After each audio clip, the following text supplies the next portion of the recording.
Jumadi Cingkring ngiring wedhuse menyang sak pinggiring kali Muncar. Wedhus cacah papat kuwi kandhek lakune nalika nemu suket kang ijo lan seger. Kabeh nuli nyenggut suket kasebut kanthi aring. Jumadi Cingkring uga mandheg tuthik cilik sing digawa disabet-sabetake banyu. Nom-noman 20 taun kuwi seneng weruh banyu nyiprat-nyiprat. Ing sabrang kali ana untuk kang metu saka jero banyu. Jumadi Cingkring banjur nyabrang kali lan nyawang asale untuk. Pranyata ana kewan saemper welut nembe nyoba ngecup. Sawise digatekake pranyata kewan kuwi dudu welut nanging anakan gateng. Gateng wujude kaya welut nanging gedhe. Yen ana tlatah Sulawesi diarani moa utawa welut gedhe. Bedane yen welut ora katon kupinge, yen gateng kupinge katon cetha, untune landhep, duwe siung loro. Panganane bangsane kewan banyu sing cilik-cilik. Miturut kapercayan turun-temurun ing laladan Desa Karanglor, Kecamatan Manyaran, Kabupaten Wonogiri, gateng mono ingon-ingone lelembut sing mbahu reksa umbul naga. Umbul naga iku arane sumber kang dadi tuke kali Muncar. Gateng ing umbul naga mangkar tumangkar nganti tanpa wilangan cacahe. Merga saka akeh nganti ana kang katut lining banyu kali Muncar tekan adoh. Ora ana sing wani ganggu gawe marang gateng. Kamangka yen disawang saka wujude upama digoreng ngono mesti empuk lan gurih, ora kalah karo daging lele lan kotes. Yen nganti ana sing wani ganggu gawe ujaring kandha pawungan sing jarak mau bakal kelangan ingon-ingone. Ana cerita sabubare pemilu sepisanan ana sing nyekel gateng lan digoreng.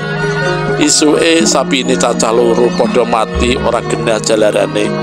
Ana maneh kang ora sengaja gedhik anak gateng awit dikira welut. Dina candhake wedhuse wong sing gedhe gateng iku mati ora genah sebabe. Miturut kapitayan kuwi ateges sing mbau reksa umbul naga njaluk ijol awit ingon-ingone diganggu utawa dipateni. Jumadi Cingkring awan kuwi kaya entuk dolanan anyar. Anak gateng kuwi dicekel banjur diwadahi umplung tilas wadah cet. "Kowe entuk apa, Jung?" pitakone Hari Petak, koncone Jumadi Cingkring sing nembe ngarit ana papan kono. "Welut arep dagawa mulih, arep dainggu ing blembange Bajaya." Wangsulane Jumadi Cingkring ora ngomong bares. "Welut kok diingu ana blembang, ya genah ilang." Panyaruwene Hari. "Ya wis ben, ilang ya ora apa-apa." Tembunge Jumadi Cingkring sak kepenake. Sorene nalika mulih saka angon wedhus, Jumadi Cingkring menggok menyang blembange Mbah Jaya. Anakan gateng banjur dicemplungake. Blumbang kang diingoni iwak mujair kuwi ambane 3 meter, dawane 6 meter. Banyune dielekke saka umbul naga. Wektu kuwi sumber banyu Umbul Naga isih gedhe lan bisa mili tekan desa, diilekke menyang kulon desa liwat tengah desa. Kalen kang dienggo ngilekake dilalah liwati pekarangane Mbah Jaya. Mula Mbah Jaya gawe blumbang kanggo ngingu iwak mujair. Ngapa Jum? Kok katone kowe mau nyemplungake barang menyang blumbangku? Pitakone Mbah Jaya kang kebeneran nembe arep makan iwak nganggo omah rayap. Nyemplungake welut Mbah? Ora mboten napa-napa to? Ya ora apa-apa. Kowe iki ya aneh. Welut kok dingono kene. Ya genah ilang to. Ilang nggih, mboten napa-napa Mbah. Badhe makani ulam to? Iya, iki mau entuk omah rayap ana kebon ngarep kae. Luwung kena kanggo pakan iwak. Mbah Jaya nyawurake omah rayap menyang blumbang. Iwak mujair kang padha nyabak sanalika rebutan mangan omah rayap kang disaurake Mbah Jaya. Telung sasi sabanjure Jumadi Cingkring ingu-ingu ing blumbange Mbah Jaya. Nom-noman kuwi mesem, dheweke banjur mbacutake lagu anggone bakal angon wedhus. Ing batine kandha, ingon-ingone wis gedhe lan wis wancine dipanen. Nanging pikirane rada ora kepenak karo Mbah Jaya, awit ora bloko kalamun sing diingu kuwi gateng. Jumadi Cingkring mikir kepiye mengko carane nyekel gateng ing blumbange Mbah Jaya kuwi, sebab yen nganti ngerti Mbah Jaya mesti disrengeni. Jumadi Cingkring golek wektu sing prayoga. Nalika Mbah Jaya lagi menyang sawah, Jumadi Cingkring ngintut menyang blumbang. Wedhuse dicancang ana pathok karepen ora lunga menyang endi-endi saksuwene ditinggal. Jumadi Cingkring pancen prigel golek iwak. Sedelok wae mujair cacah loro wis kecekel. Nanging sing baku dheweke bakal nyekel gateng kang nate dicemplungake ana blumbang kuwi. Embuh kepiye carane? Nyatane gateng sing gedene wis sak lengene wong dewasa kelakon lemes. Jumadi Cingkring katon marem. Satemene gateng sing gedene sakmono kuwi durung pol, awit ing Umbul Naga ana gateng sing gedene sak pupune wong dewasa. Jumadi Cingkring melayu mulih nggawa gateng lan iwak mujair loro sing gedene sak epek-epek. Tekan ngomah dicemplungke ember, njur ditutupi tampah. Tampahe ditindhi lemper watu sing rada abot. Pamriye supaya iwak-iwak mau ora diungkap kucing kang nrutus, Jumadi Cingkring bali angon maneh menyang pinggir Kali Muncar. Ora kaya padatan sore kuwi Jumadi Cingkring mulih rada gasik.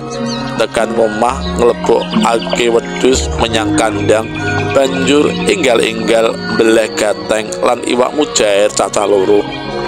Gateng ditugel-tugel dadi pirang-pirang, daginge pancen putih kaya daging lele.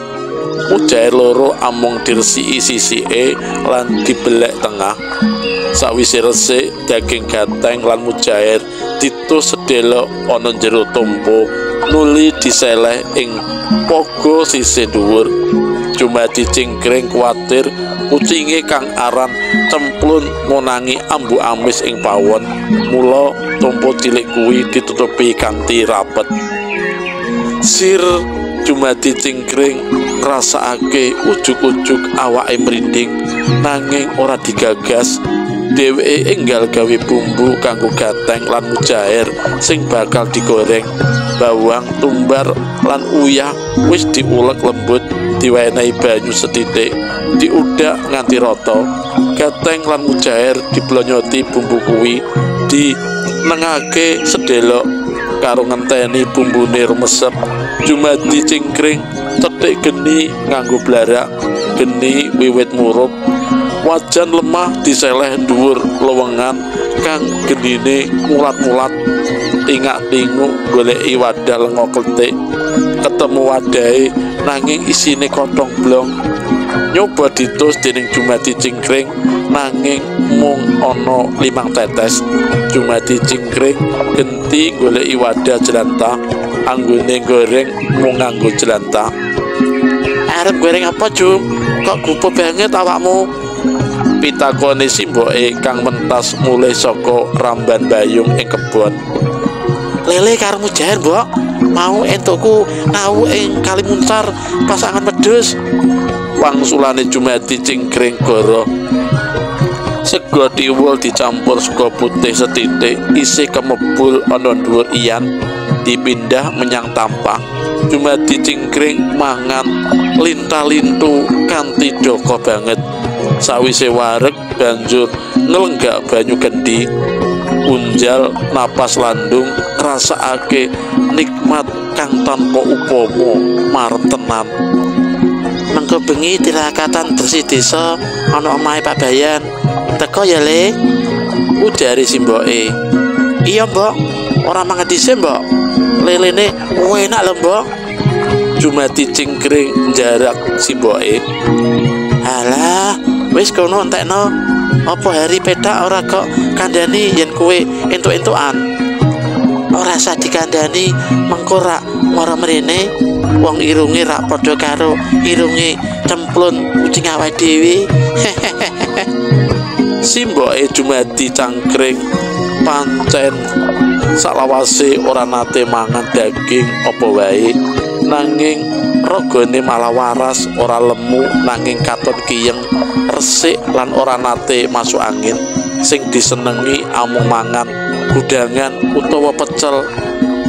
Ora suwe saka anggone omongan, hari petak mecungul ana lawang pawon. Enggal wae golek piring lan wiwit mangan sego tiwul, daging lele lalap timun lan sambel terasi mentah. Hari petak uga katon banget ngrasake nikmat. Hari petak lan Jumadi Cingkring mangkat tirakatan bareng. Nembe tekan protelon ngarepe Pak Saminto, Jumadi Cingkring krasa wetenge kaya disunduki, lorone wiwit mrambat munggah. Jumadi Cingkring ora nrusake lakune, jare arep mulih wae, awake krasa ora kepenak. Hari petak mbacutake laku nanging lagi manyuk latari Pak Bayan, wetenge uga krasa lara. Hari petak urung tirakatan, dheweke enggal-enggal mulih. Kocopo tekan ngomah, Jumadi Cingkring gulung komeng, ngrasakake weteng sing lara banget. Cangkeme uga ngomyang, ora genah tembunge. Sing rada nguwatirake nalika wis lerem anggone gulung komeng, Jumadi Cingkring nyokoti ilati dhewe. Simboke bingung lan bengok-bengok njaluk tulung. Wanita tuwa kuwi mengkirik weruh cangkeme Jumadi Cingkring gudras getih karo melet-melet gilani. Ana tangga kang banjur melayu goleki Mbah Somo Blangko, wong tuwa kang dianggep duwe kaluwihan batin, piyayi sepuh gedhe dhuwur sing tansah nganggo destar bathik kuwi mara nyedhaki Jumadi Cingkring. Sirahe Jumadi Cingkring dicekel kenceng. Mbah Somo Blangko umak-umi ngrapal mantra. Saknalika Jumadi Cingkring lemes. Iki minangka sasmita, aja padha seneng ganggu gawe darbe liyan.